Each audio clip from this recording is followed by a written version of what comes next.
പഴയ ചുമതലയിൽ പുനർനിയമനം നൽകണമെന്ന സുപ്രീം കോടതി വിധി വന്നിട്ടും സംസ്ഥാന സർക്കാർ അനുകൂല നിലപാടെടുക്കാത്തതാണ് ടി.പി. സെൻകുമാറിനെ ചൊടിപ്പിച്ചിരിക്കുന്നത്. വിധിയുടെ പശ്ചാത്തലത്തിൽ തനിക്ക് പഴയ സ്ഥാനം തിരികെ നൽകണമെന്ന് കാണിച്ച ചീഫ് സെക്രട്ടറി നളിനി നെറ്റോയ്ക്ക് സെൻകുമാർ കത്തയച്ചിരുന്നു.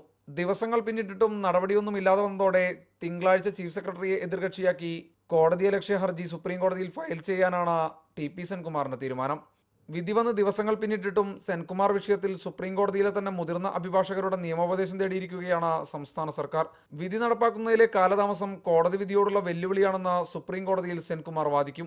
എത്രയും പെട്ടെന്ന് വിഷയത്തിൽ തീർപ്പ് കൽപ്പിക്കണമെന്നായിരിക്കും അദ്ദേഹത്തിന്റെ ആവശ്യം.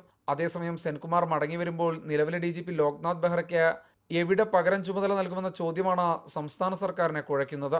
കോടതിയലക്ഷ്യ ഹർജിയുമായി സെൻകുമാർ മുന്നോട്ടു പോയാൽ സംസ്ഥാന സർക്കാർ കൂടുതൽ പ്രതിരോധത്തിലാകുമെന്നാണ് വിലയിരുത്തുന്നത്.